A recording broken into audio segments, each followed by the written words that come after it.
और राधिका जी, आज भी आप काले कपड़ों में आई हैं। प्रधानमंत्री कह रहे काला जादू, 5 अगस्त काला जादू था। राधिका जी। जी, आपको मेरी आवाज मिल रही है अमन जी? जी बिल्कुल क्लियर है ऑडियो, बोलिए।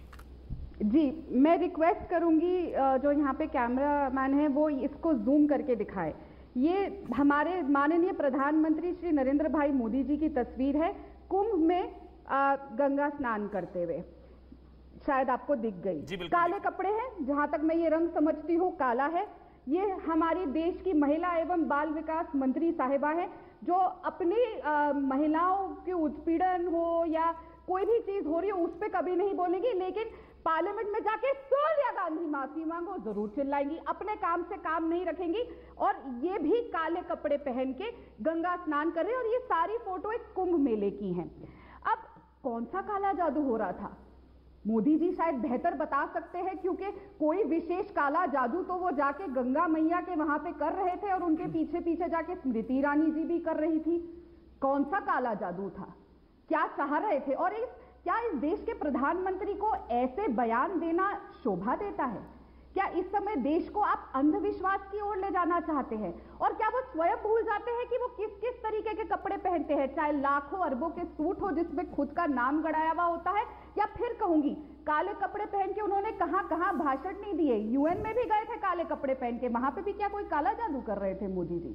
अगर मैं तस्वीरें निकालने पे आई अमन जी, तो हजारों तस्वीरें निकलेंगी मोदी जी की। तो क्या हर जगह वो काला जादू टोना टोटका करते आ रहे थे? क्या ऐसे देश को आगे ले जाने की बात कर रहे हैं? ठीक है शहजाद, दे दीजिए जवाब भाई। देखिए, अन्यथा ना ले, परंतु चमचों के 4 लक्षण होते हैं। आधा सुनो, 1/4 समझो, 0 सोचो और चौगनी तरफ से प्रतिक्रिया दो। और इसी लक्षण के मारे यहाँ पर कुछ लोग हैं।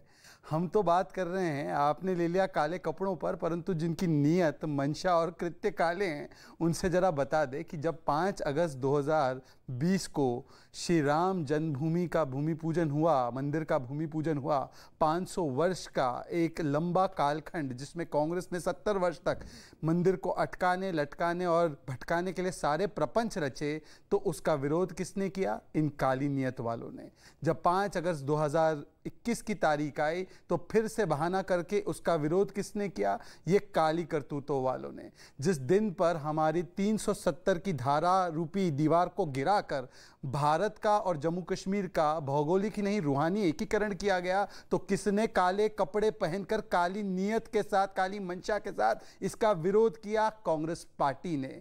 और ये वही कांग्रेस पार्टी है जिसने हलफनामा क्या दिया था? श्री राम का अस्तित्व नहीं। ये वही कांग्रेस पार्टी है जिसकी काली मानसिकता और काली मंशा ने क्या कहा था? कौन से कमरे में पैदा हुए श्री राम? ये मणिशंकर अय्यर ने कहा था। ये वही कांग्रेस पार्टी है जिसने कोर्ट में जाकर दलील दी थी कि राम मंदिर मामले को टलवा दीजिए। ये वही कांग्रेस पार्टी है जिसने महंगाई की रैली में खड़े होकर कहा था हिंदुत्व आईसिस की तरह होता है, बोको हराम होता है, हिंदू टेरर होता है, भगवा आतंक होता है। और इसीलिए अमन जी, ये काले कपड़ों का विरोध जो सोच रहे हैं ना, ये दरअसल जिनकी नीयत, मंशा और इनकी राजनीतिक जो पूरी पृष्ठभूमि काली काली काली है और काले कृत्यों से भरी है, ये आज भी समझ नहीं पाए कि क्या विषय इन्होंने उठाकर किस प्रकार से राम जी का और राम मंदिर का विरोध किया। राधिका खेड़, आपने सुना, वो दरअसल काले कपड़ों का नहीं, वो काली नीयत का, काली करतूत, काला कारनामा और काली नीयत, इस वजह से उन्होंने काले जादू का जिक्र किया। उन्होंने कहा कि कितनी झाड़ फूक कर ले, कितना ही जादू, काला जादू कर ले, जनता का विश्वास अब दोबारा कभी नहीं उनको मिल पाएगा। कोट अनकोट प्रधानमंत्री नरेंद्र मोदी। बोलिए अब राधिका खेड़ा। हाँ, उन्होंने कहा कि 5 अगस्त को कुछ लोग काले कपड़े पहनकर काला जादू फैलाना चाहते थे। ये प्रधानमंत्री जी के शब्द थे। पता नहीं शहजाद जी क्या सुनते हैं क्या नहीं सुनते। बहुत अच्छा लगता है जब वो हिंदू धर्म के बारे में आके नेशनल टेलीविजन पे चर्चा करते हैं, क्योंकि अमन जी, मेरा ना अभी बिल्कुल मुझे नहीं लगता जिस तरीके के जहरीले शब्द और विलाप वो करते थे अपने मुसलमान भाई बहनों के लिए, उनके फेवर में, और हिंदुओं को गाली देते थे। उनके कई वीडियो वायरल है सोशल मीडिया में। पर this debate is not about Shahzad Poonawalla. ये जो डिबेट है, मैं फिर बोलूंगी, क्या इस देश, क्या बहुत अच्छी बात है ये ऐसे बार बार हंस रहे हैं? ये मुझे आप पर दुख आ रहा है, इसलिए मेरी हंसी निकल रही है। चलिए आप बोलिए। एक एक करके बोलेंगे। आप बिल्कुल, जो इंसान और जो विचार, जी फिर मैं आऊंगी। क्या इस देश में काला जादू, टोना टोटका, अंधविश्वास, और मोदी जी को इतना तकलीफ और दर्द क्यों है? स्मृति ईरानी हो, चाहे उनके अलग बड़े बड़े नेता सुषमा जी रही हो, कोई भी हो, जेटली जी हो, सबने विरोध प्रदर्शन किया था। आपको याद है ना अमन जी, सिलेंडर लेके, कभी गले में प्याज की माला, कोई सब्जी की माला। क्या हम एक डेमोक्रेसी में नहीं रहते? अच्छा, क्या किसी को हक नहीं है? और क्योंकि इनको ये नैरेटिव नहीं, मैं एक सवाल आपसे लेता हूँ राधिका जी। वो काले कपड़े, काला जादू, वो पॉलिटिकल नैरेटिव हो सकता है। मैं एक सवाल लेता हूँ आपसे सीरियसली। क्या 5 अगस्त की तारीख जो आरोप लगाया था अमित शाह की तरफ से, जो आरोप था, क्या 5 अगस्त की तारीख को इंटेंशनली चुना गया था काला दिवस मनाने के लिए? क्या ये वाकई कोई संयोग था कि पता नहीं था कि वो राम मंदिर शिलान्यास की और 370 हटाने की तारीख है? क्या वो इंटेंशनल था राधिका जी? क्या वो संयोग था या वाकई में प्रयोग था? वो पता था और जानबूझकर मैसेज देने के लिए, तुष्टीकरण वाला, अपीजमेंट वाला, जानबूझकर 5 अगस्त को चुना गया? राधिका जी। अमन जी, आप बहुत सालों से पत्रकारिता कर रहे हैं, क्या कभी या किसी को भी आपने ये कहते हुए सुना? क्या राम मंदिर का या भगवान श्री राम का कहीं जिक्र हुआ? मैं फिर बोलूंगी, असली मुद्दा क्या है ना, आपने देश में बेरोजगारी फैल रही है, उसको एड्रेस नहीं करना। महंगाई सर पर चरम सीमा पे है, आपने उसको एड्रेस नहीं करना। देश में हाहाकार मचा हुआ है, आप रशिया से कम पैसों में खरीद रहे हैं पेट्रोल डीजल, लेकिन यहाँ आज सच्चाई ये है, उत्तर प्रदेश जहाँ नहीं, मुझे आप पर भरोसा है राधिका जी, मैं आपकी बात पर विश्वास करता हूँ, तो मैं आपकी बात पर विश्वास करता हूँ। तो आपने रिलीजन का अफीम देश को पिलाना है। नहीं, ठीक है, मैं आपकी बात पर विश्वास करता हूं। तो ये मैं मानता हूं कि आपको पता नहीं था कांग्रेस पार्टी को कि 5 अगस्त की क्या रिलेवेंस है, मैं ये मानूं? क्या 5 अगस्त को क्या अब तारीख देख के विरोध प्रदर्शन किया जाएगा? क्या हर चीज के लिए तारीख देखी जाएगी? क्या देखी गई थी? कह रहे हैं जब तो पता था 5 अगस्त, क्या सेशन चल रहा है, क्या वहां पे जनता के मुद्दे? अगर राम मंदिर बना है तो क्या बेरोजगारी चली गई है? अगर राम मंदिर बना है तो क्या महंगाई कम हो गई है? वादा तो आपने किया था ना कि महंगाई नहीं होगी। मोदी जी ने तो ये भी कहा था ना, पहले कभी नहीं, कुछ ऐसा है जैसे राधिका जी, आपकी और मेरी राय अलहदा हो सकती है, लेकिन उन्होंने लगाया। राधिका जी, आपकी और मेरी राय अलहदा हो सकती है, लेकिन कोई 2 अक्टूबर को अगर काला दिवस मनाएगा तो वो इंटेंशनली बनाएगा ना, कि भाई 2 अक्टूबर वाले दिन अगर कोई बना रहा है तो उसको बताना नहीं होगा कि 2 अक्टूबर को क्या होता है। ठीक उसी तरह से मेरी नजर में हो सकता है आपकी और मेरी राय कि 5 अगस्त क्रांति 370, 5 अगस्त राम मंदिर शिलान्यास। नहीं राधिका जी, मैं आपकी मेरी राय अलग हो सकती है, लेकिन अगर कोई 2 अक्टूबर बनाएगा काला दिवस तो कहेगा कि भाई 2 अक्टूबर का क्या देश बंद हो जाएगा क्या? उसी तरह से शायद 5 अगस्त या तो पता थी मैसेज देने के लिए, आपकी पॉलिटिक्स हो सकती है, इसमें बुराई नहीं है कोई। अच्छा, कुछ कहना चाहिए जल्दी से, फिर शहजाद। हाँ, जल्दी से। नहीं, प्लीज। मैं आपको बहुत साफ तौर से कह दूं, मैं आपको बहुत साफ तौर से कह दूं, कांग्रेस पार्टी रिलीजन की राजनीति नहीं करती है, हम मुद्दों की राजनीति करते हैं। हम वो और मैं और बहुत साफ तौर पे कहती हूँ, हम जब पूजा अर्चना करते हैं, मैं शिव जी की पूजा बहुत करती हूँ, दूध, दही, घी, सब चीज का इस्तेमाल होता है। पूजा अर्चना पे भी तो आपने जीएसटी लगा दिया, वहां पे भी तो महंगाई बना दी। ये जो हिंदू तो आपके ठेकेदार बनते हैं, हिंदू धर्म के ठेकेदार बनते हैं, हमारे को पूजा तक चैन से नहीं करने देना चाहते, तो ये क्या राम जी के नाम पे? मैं डॉक्टर अजीज खान आपके पास आऊं, उससे पहले शहजाद एक बार बोलेंगे, और मेरे साथ डॉक्टर रिजवान अहमद भी जुड़ गए क्योंकि तिरंगा वाली डिबेट हमको करनी है। डॉक्टर रिजवान भाई भी हैं, मेरे साथ अजीज खान भी हैं, लेकिन पहले शहजाद। उनको पता नहीं था, 5 अगस्त इंटेंशनल नहीं था, ये आप लोगों का नैरेटिव है कि तुष्टीकरण के चक्कर में मैसेज देने के लिए कम्युनिटी को 5 अगस्त काला दिवस बनाया, ऐसा उनको इंटेंशनल नहीं था। शहजाद, मैं ये आपकी बात को कंसीड करता हूं अमन जी, जो लोग रोम भक्ति में ज्यादा लीन होते हैं ना, अब रोम भक्ति को रोम की जगह को मत पकड़ना, ये तुष्टीकरण की रोम भक्ति में जो ज्यादा लीन होते हैं उनको राम भक्ति के बारे में कम ही पता होगा, इसीलिए। और जो लोग कहते हैं ना कि तिथियों की कोई आवश्यकता या कोई अहमियत नहीं होती, तो तिथि अगर ऐसी थी तो 19 जून को कर लेते, वो तो सबसे बड़ा काला दिवस, वो तो पूरे देश के लिए, छोड़ो कांग्रेस के लिए सबसे बड़ा काला दिवस है, तो उसी के दिन पे कर देते। दूसरी बात मैं ये कहना चाहता हूं कि देखिए, 2 दिन की चर्चा भी पार्लियामेंट में हुई थी, उसमें ये नहीं बता पाए कि जिस जीएसटी को लेकर ये आज विरोध कर रहे हैं, उस जीएसटी में राजस्थान के मुख्यमंत्री भी थे, उनका आज तक डिसेंट नोट आप ही के शो से संभवतः पहली डिबेट से मैं पूछ रहा हूं कि एक बार तो राजस्थान के फाइनेंस मिनिस्टर का डिसेंट नोट बता दो, आज तक ये दे नहीं पाए। मतलब कि शिवजी की पूजा सामग्री पर जो इन्होंने तथाकथित टैक्स बताया है, लगा है, उस सारे में तो राजस्थान के वित्त मंत्री भी शामिल है, तो ये तो उनको उसका जवाब देना चाहिए कि क्यों ऐसा टैक्स उन्होंने स्वीकार किया जीएसटी काउंसिल में। पर मूलतः बात वो नहीं है, मूलतः बात ये है कि देखिए, मैं आपको एक उदाहरण देता हूं। राजस्थान में इनकी सरकार है, इनकी सरकार ने पता है क्या किया, बिजली जो है उसमें भी धर्म देखकर कि देखिए रोजा का समय है, रोजेदारों को बिजली अनइंटरप्टेड दी जाएगी। उस समय पर नवरात्र भी चल रहे थे, पर नवरात्र का कोई जिक्र नहीं किया।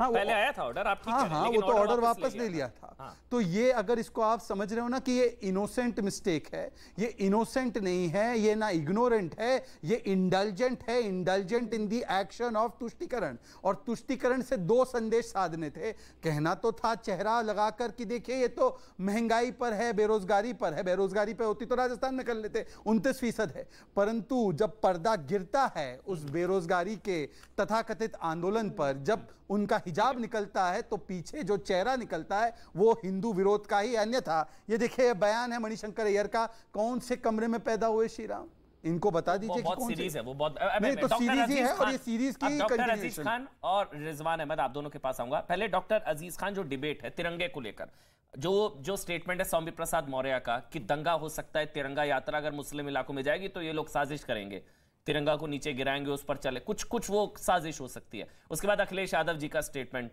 उसमें भी उन्होंने कहा कि तिरंगा यात्रा के जरिए दंगे का प्लान हो सकता है। तो मतलब ये तिरंगा यात्रा से दंगा कैसे पॉसिबल है? ये डराना नहीं है क्या? डॉक्टर अजीज खान। देखिए अमन जी, ऐसा है, देखिए अमन जी, 2-3 बातें हैं। हाँ। अभी जो बातें निकल करके आई, हमारे राष्ट्रीय अध्यक्ष जी ने जो बात रखी, स्वामी प्रसाद मौर्य जी ने जो बात रखी, देखिए इतिहास रहा है, आपने खुद इस बात को समझा है कि बीजेपी का इतिहास रहा, वो दंगा कैसे करवाया जाए और किन किन बहानों के माध्यम से दंगा करवाया जाए, मुझे लग रहा है ये बीजेपी से बेहतर कोई नहीं जानता है। भाई थोड़ा इको आ रहा है, थोड़ा सा प्लीज थोड़ा इको ठीक करवा दीजिए भाई। दूसरी बात मैं आपको बताऊं, जो स्टेटमेंट दिए गए, भाई इससे पहले दंगा हुआ है, तिरंगा यात्रा के नाम पे दंगा हुआ और इतिहास रहा है, और अगर वो इतिहास दोबारा होने की संभावना है, मुझे लग रहा है इसमें इसको इग्नोर नहीं किया जा सकता। की वजह से दंगा कहां? क्यों कासगंज में नहीं हुआ? वो तो चंदन गुप्ता की हत्या हो गई थी तिरंगा निकालने की वजह से, दंगा नहीं था वो, मर्डर था। बिल्कुल हत्या हुई, एक ही मरा था वो, दंगा नहीं था वो तो मर्डर था। आप मुझे बोलने दे, चंदन गुप्ता की हत्या हो गई थी, चंदन गुप्ता की हत्या हुई थी, लगातार चंदन गुप्ता की हत्या हुई थी तिरंगा यात्रा निकालने की वजह से। साजिशन दंगा हुआ मुस्लिम इलाके से, मैं डंके की चोट पर बोलता हूं। अरे भाई बोलने दीजिए। नहीं, गलत। आप चंदन गुप्ता की मतलब आप अपमान कर रहे हैं। क्या तिरंगा यात्रा नहीं था? तिरंगा यात्रा निकालने की वजह से उसको मार दिया गया था मुस्लिम इलाके में। तिरंगा यात्रा नहीं निकाला गया था।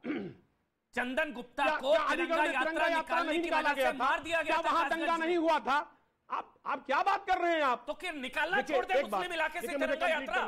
मुझे नहीं देख एक बात समझे, चाहे वो मुस्लिम एरिया हो चाहे वो हिंदू एरिया हो, बिल्कुल तिरंगा यात्रा निकालना चाहिए, लेकिन जो सद्भावना है उसे बिल्कुल बरकरार रखने से सद्भावना बिगड़ जाती है। यहाँ इंटेंशन गलत है, इंटेंशन गलत है, विचारधारा गलत है, सोच गलत है। हमारे नेता ने सोच की बात की है कि बीजेपी की हमेशा सोच रही है कि दंगा करवाया जाए इस मुल्क में भाई को भाई से लड़ाया जाए, आपसी नाइत्तेफाकी बढ़ाया जाए। इसलिए उन्होंने ये स्टेटमेंट दिया, क्योंकि बीजेपी का इतिहास ये रहा है, बीजेपी का कल्चर ये रहा है। क्या बात करते हैं आप?